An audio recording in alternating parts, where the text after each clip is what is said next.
దిలీప్ ఆచార్య గారు, అసెంబ్లీలో బిల్లు ఆమోదం పొందినప్పటికీ గవర్నర్ సంతకం లేకుండా ఎలా ఎన్నికలకు వెళ్తారు అని జీవో, చట్టం కాకుండా జీవో ఇవ్వడం అనేది అనైతికం అని చెప్పేసి ఇది కాంగ్రెస్ కుట్రగా ఇటు మీరు విమర్శిస్తూ ఉన్నటువంటి పరిస్థితి. అయితే బీసీలకు ఎక్కువగా రిజర్వేషన్ ఇవ్వడానికి బీజేపీ స్టాండ్ ఏంటి? ఇప్పుడు మీ పైన ఆరోపణలు ఇవే కదా, అంటే ఇక్కడేమో ఓకే చెప్తారు, అసెంబ్లీలో అందరూ యాక్సెప్ట్ చేస్తారు, కానీ కేంద్రంలో పోరాడడానికి మాత్రం ఎవరు ముందుకు రారు, ఎవరు మాట్లాడరు, దాని కదలిక కోసం ఎవరు ప్రయత్నాలు చేయరు అనేటువంటిది ఆరోపణ.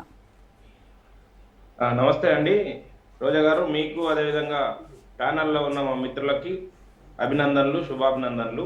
ఇప్పుడు చరణ్ కౌశిక్ గారు మాట్లాడుతూ వారి రాహుల్ గాంధీ గారి స్టేట్మెంట్కు కాంట్రాడిక్షన్ స్టేట్మెంట్ ఇచ్చిండు.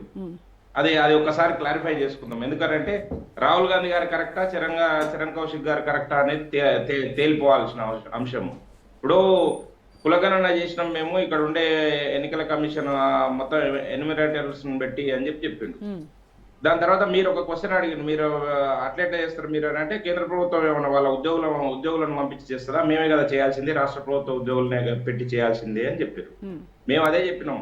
ఓట్ చోరీ గురించి మాట్లాడితే ఏ రాష్ట్రానికి ఆ రాష్ట్రంలో ఉంటారు, ఎన్యూమరేటర్లు ఉంటారు, ఎన్నికల అధికారులు ఉంటారు, ఎన్నికల సంఘం విధులు నిర్వహించే వాళ్ళు ఉంటారు. అది కేంద్ర ప్రభుత్వంలో కేవలం 546 మంది మాత్రమే కేంద్ర ప్రభుత్వ ఉద్యోగులు ఉంటారు ఎన్నికల సంఘంలో. మిగతా వాళ్ళందరూ రాష్ట్రాల పరిధిలోనే, ఎక్కడికక్కడ రాష్ట్రాల పరిధిలోనే ఉంటారు. అట్లా జరగదు అని చెప్పినాము. అది ఇప్పుడు వీరు తేటతెల్లని చేసారు. దానికి ధన్యవాదాలు మన మిత్రుడు. దానికి సంబంధించి చెప్పినా కదా, ఒకే కంప్యూటర్ మీద ఇది చెప్తా ఉన్నాం, దాని గురించి చెప్పాలి కదా. మరి మీరు ఒకే కంప్యూటర్ లో 6000 ఓట్లు డిలీట్ అయినాయి, మీరంతా సాఫ్ట్వేర్ ను తెప్తి చేసి ఏకంగా ఓట్లు దొంగిలించారని చాలా స్పష్టం కదా. అది దాని వేరు, ఇది ఎంత సబ్జెక్ట్ వేరు, అది వేరు. మోసం చేయడం కోసం కంకణబద్ధులమై ఉన్నామని చెప్పకనే చెప్పిండు మన చరణ్ కౌశిక్ గారు. అది ఏ విధంగా అనంటే, మేము కేంద్ర ప్రభుత్వం సుప్రీంకోర్టులో పోయింది, మేము బలంగా మా బట్టి విక్రమార్క గారు, పొన్నం ప్రభాకర్ గారు అందరూ పోయినరు, మొత్తం చతురంగ బలగాలను మోహరించినామని చెప్పారు. హైకోర్టులో స్టే ఇవ్వకుండా ఉండడానికి కారణం ఏంది అని అంటే, అడ్వకేట్ జనరల్ గారు చెప్పిన అంశం, ఇప్పుడు మాధవరెడ్డి కూడా చెప్తారు ఆ అంశము. వారు ఏమన్నారంటే, మాకు సమయం కావాలి మా వాదనలు వినిపించడం కోసము అని చెప్తే స్టే ఇవ్వలేదు. ఆ రోజు మీరు లేరు కోర్టులో, మీ అడ్వకేట్ జనరల్ గారు లేరు కనుకనే ఆ రోజు స్టే ఇవ్వలేదు. కనుక మీరు ఇప్పటి వరకు 42% ఒక అంశం అయితే క్లారిటీ వచ్చిందండి. తెలంగాణ పల్లెల్లో మీరు అన్నారు కదా రోజా గారు, తెలంగాణ పల్లెల్లో ఒక ఉత్సాహం నెలకొన్నదని. ఎక్కడ ఉత్సాహం, నేను మన దసరా పండుగ రోజు నారకల్ నియోజకవర్గంలోనే పల్లె తిరిగి వచ్చిన, ఎక్కడ ఉత్సాహం లేదు. ఈ ప్రకటించిన రిజర్వేషన్లు, ఈ 42% రిజర్వేషన్లని ఎన్నికల కమిషన్ ఏదైతే ప్రకటించిందో, దాంట్లో సర్పంచులు, ఎంపీటీసీలు ఇక్కడ ఈ ఊరు ఇక్కడ రిజర్వ్ అయింది, ఈ జడ్పీటీసీ ఇక్కడ రిజర్వ్ అయింది అని చెప్పారు కదా. రేపు 8వ డేట్ వరకు వీళ్ళందరూ ఎంపీటీసీలుగా, జడ్పీటీసీలుగా, సర్పంచులుగా వాళ్ళు భావించుకొని 42% మాకు ఇచ్చిర్రు, మేము సర్పంచులం అయిపోయినాం, జడ్పీటీసీలం అయిపోయినాం అని చెప్పి సంతోషపడడం కోసమే అవుతుంది, కానీ వాస్తవానికి అది కాదు. వాస్తవానికి చాలా దూరంగా ఉన్నాము మన రాష్ట్ర ప్రభుత్వము. సో అంటే అక్కడ ఎలక్షన్స్ జరుగుతాయన్నటువంటి నమ్మకం వాళ్ళకు కూడా లేదంటారా? ఇప్పుడు రేవంత్ రెడ్డి గారు దానికంటే ముందే సన్నాయి నొక్కిరండి. మనం అవన్నీ మర్చిపోతా ఉన్నాం. రాహుల్ గాంధీ గారు ప్రైమ్ మినిస్టర్ అయితే, ప్రధానమంత్రి అయితే, మేము 42% రిజర్వేషన్లు ఇస్తామని ఒకసారి ప్రకటన ఇచ్చిండు. రెండోసారి ఇచ్చిన ప్రకటన ఏంటంటే, రేవంత్ రెడ్డి గారు, ఒకవేళ మేము ఈ ఎన్నికల్లో 42% రాజ్యాంగ పరంగా ఇయ్యడానికి చిక్కులు ఏర్పడితే మేము పార్టీ పరంగా ఇస్తామని చెప్పి ముందే చేతులెత్తేసిన సందర్భాన్ని చూసినాం మనం. కనుక మీరు దాని మీద హోప్ పెట్టుకొని ఇంకా జరుగుతాయి, అట్లా అవుతుంది అని వీళ్ళు ఇంకా మసిగూసి మారేడుకాయ చేయడం కోసం ఏదైతే ప్రయత్నం చేస్తా ఉన్నారో, ఎన్ని రోజులు చేస్తారు? ఇంకొకటి, వారు చిత్తశుద్ధితో మేము అమలు చేస్తా ఉన్నాం, బీసీ డిక్లరేషన్, కామారెడ్డి డిక్లరేషన్ మేము ముందుకు తీసుకొని వస్తున్నాం అని చెప్తా ఉన్నారు కదా.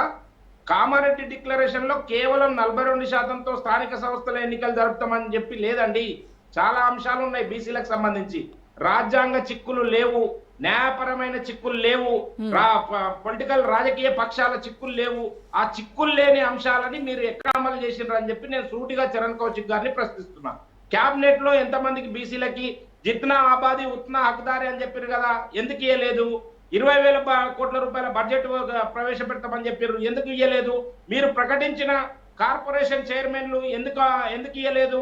కనుక మేమేమంటున్నామంటే, ఒకవేళ మీరు నిజంగా ఆ 3 అంశాలు 4 అంశాలపైన, ముఖ్య అంశాలపైన, బీసీల పైన చిత్తశుద్ధి నిరూపించుకొని ఉంటే మీరు నిజంగానే బీసీల కోసం పనిచేస్తున్నారని చెప్పి మేము నమ్ముతుంటుంది.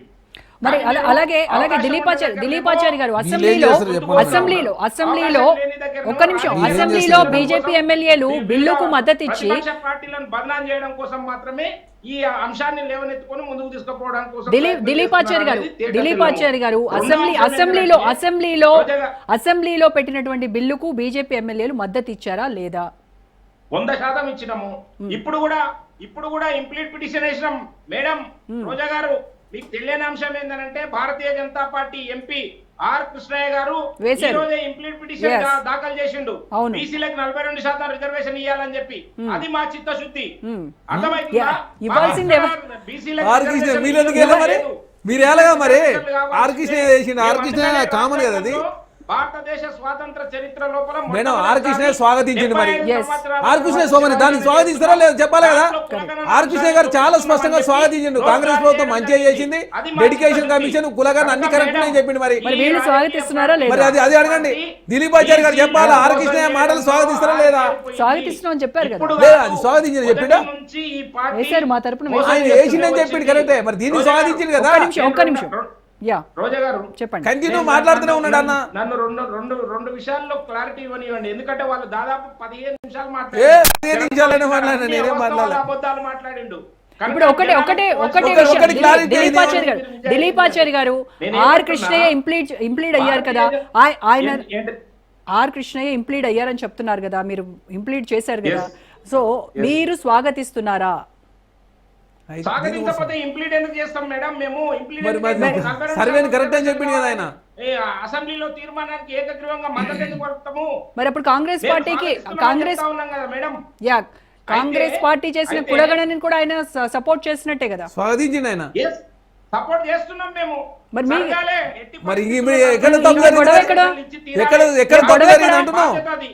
కాంగ్రెస్ ప్రభుత్వ బాధ్యత, రేవంత్ రెడ్డి గారి బాధ్యత, ఇక్కడ కూర్చున్న మిత్రుడు చరణ్ కౌశిక్ గారి బాధ్యత. మరి అప్పుడు తెలంగాణలో మళ్ళీ కులగణం చేయకండి. పోతామంటే వదిలిపెట్టే సమస్యనే లేదు. మిమ్మల్ని ప్రజాక్షేత్రంలో నిలబెడతాం. మిమ్మల్ని నిలబెడతారు. ఇప్పుడు వచ్చిన సమస్య అది. మమ్మల్ని నిలబెట్టే దగ్గర మిమ్మల్ని నిలబెట్టాలి. ఇప్పుడు అనుకుంటారా బీసీలు అనుకుంటే ఎల్లకాలం మోసపోకుండా ఉంటాం అనుకుంటారా? ఎప్పటికీ మీ పల్లకీలు పోసే బోయిలుగా ఉండే మిగిలిపోతామని అనుకుంటున్నారా? మీరు అన్ని మోసం చేసుకుంటా, ప్రజల్ని మోసం చేసుకుంటా మీరు క్షీరసాగర మదనం అని చెప్పిర్రు. ఆ క్షీరసాగర మదనంలో అమృతాన్ని తీసుకొని వచ్చి బీసీలకు వస్తామని చెప్పిర్రు. ఇప్పుడు ఆ చిప్పలల్లా విషం కనిపిస్తా ఉంది. విషం తెచ్చి మాకు దాగమని చెప్తారా? ఇదా మీ చిత్తశుద్ధి? దీనికోసమా మిమ్మల్ని గెలిపించింది? బీసీ డిక్లరేషన్ చేస్తే మీరు కామారెడ్డి డిక్లరేషన్ ద్వారా సిద్ధరామయ్య గారిని అందరినీ తోలుకొని వచ్చి మీరు డిక్లరేషన్ ఇస్తే మేము అనుకున్నాం, సంతోషపడ్డాం. బీసీలు అందరూ అమాయకంగా కాంగ్రెస్ పార్టీని భుజాలు ఎత్తుకొని మోసిండ్రు. మరి ఇప్పుడు అందరికి అన్ని పార్టీలకి చిత్తశుద్ధి ఉంది. ఒక నిమిషం దిలీపాచారి గారు వినండి, నా క్వశ్చన్ వినండి. దిలీపాచారి గారు ఏ పార్టీకి ఆ పార్టీ బీసీల పైన మాకు చిత్తశుద్ధి అని అంటున్నారు. మరి ఇంకెక్కడ రొయ్యలగంప ఎలా మాయమైంది? రొయ్యలగంప ఎలా మాయమైందంటే కాంగ్రెస్ వల్ల. కాంగ్రెస్ పార్టీ పాలించిన 60 సంవత్సరాల ఒక దుర్మార్గ పాలన వల్ల బీసీల హక్కులు కోల్పోయిర్రు ఈ దేశంలోనే, నాట్ ఓన్లీ తెలంగాణ. మరి నైన్త్ షెడ్యూల్ లో చేర్చొచ్చు కదా. ముఖ్య కారణం కాంగ్రెస్ పార్టీ. చట్టం చేయొచ్చు కదా. ఏమైనా రాకెట్ సైన్స్ ఉందా? కనుక నేనేమంటున్నా, ఇంకొక విషయం చెప్తా ఉన్నాను మేడం. వీరు ప్రజాపాలన అని చెప్తా ఉన్నారు కదా, ప్రజాకంటక పాలన అని మేమెందుకు అంటున్నామో చెప్తున్నామా? వీరు మొట్టమొదట గ్యారంటీగా అమలు చేసిన, మేము కాంగ్రెస్ పార్టీ 6 గ్యారంటీల్లో ఒక గ్యారంటీ ఫ్రీ బస్ అని చెప్పారు కదా అండి. నిన్నటి నుంచి హైదరాబాద్ లో మీరు కూడా ప్రయాణం చేస్తారు రోజా గారు. మీరు ప్రయాణించే హైదరాబాద్ సిటీ బస్సుల లోపల 15 రూపాయలు 10 రూపాయలు పెంచిర్రు బస్ ఛార్జీలు. ఒకవైపు మహిళలకు మీరు ఎన్నిసార్లు పెట్రోల్ రేట్లు పెంచారు sir? Petrol rate diesel rate ఎన్నిసార్లు పెంచి మీరు దాని గురించి మాట్లాడుతున్నారు? లేదు అనవసరం లేదు. మధ్యలోకి వచ్చే పరిస్థితి లేదు. మొన్న దసరా కానుక ఇచ్చిర్రు, ఇప్పుడు దీపావళి కానుక ఇచ్చిర్రు. జిఎస్టీ ఫలాలు సామాన్యులకు అందాలని చెప్పి జిఎస్టీ రేట్లు తగ్గించుకుంటా సామాన్యులకు అందుబాటులో. మరి 8 సంవత్సరాలు దోసుకునేది వెళ్ళిపోయింది సార్, మళ్ళీ ఇచ్చిరా రిటర్న్? ప్రజాకంటక పాలన ఈ విధంగా ఛార్జీలు పెంచుకుంటా తీసుకుపోతారా? ఇది మీ చిత్తశుద్ధి, ఇది మీ పార్టీ పాలన.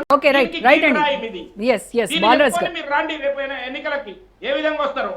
ఇంకొక విషయం ఏంటంటే, మీరు బీసీల గురించి కేంద్ర ప్రభుత్వం బీసీ మంత్రిత్వ శాఖను ఏర్పాటు చేయలేదని చెప్తా ఉన్నాడు చరణ్ కౌశిక్ గారు.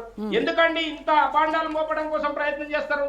మీరు 2004 నుంచి 2014లో మన్మోహన్ సింగ్ గారు ప్రభుత్వం ప్రధానమంత్రిగా దిగిపోయిన సందర్భంలో ఎంతమంది బీసీ మంత్రులు ఉన్నారండి మీ కేబినెట్ లో? వీరప్ప బయలు గారు ఒక్కరు బీసీ మంత్రి. ఎందుకు మాట్లాడతారు? ఇప్పుడు 27 మంది కేబినెట్ లో, నరేంద్ర మోడీ గారి కేబినెట్ లో 27 మంది బీసీ మంత్రులు ఉన్నారు. ఇది మా చిత్తశుద్ధి. బీసీ కమిషన్ కి రాజ్యాంగ హోదా కల్పించిన మొట్టమొదటి ప్రభుత్వం భారతీయ జనతా పార్టీ నరేంద్ర మోడీ గారి ప్రభుత్వం. ఎందుకు మాట్లాడతారు? ఏం మాట్లాడతారు? ఇలా కులగణన చేయాలని తీసుకొని వచ్చింది విప్లవాత్మకమైన ఒక చర్యను తీసుకున్నది భారతీయ జనతా పార్టీ. ఏం చెప్తారు మీరు? ఎక్కడుంది మీ దగ్గర సమాధానం? మోసం చేసిన 60 సంవత్సరాలు దేశాన్ని, దేశంలో ఉండే బీసీలని ఇంకా మీకు తనివి తీరట్లేదు. పాతాళానికి దొక్కడం కోసం ప్రయత్నం చేస్తున్నారు బీసీలని. రైట్ అండి, ఓకే. అవకాశం వచ్చిన దగ్గర బాలరాజ్ గారితో మాట్లాడదాం. ఒక్క నిమిషం, దిలీప్ ఆచార్య గారు మళ్ళీ మాట్లాడతాను.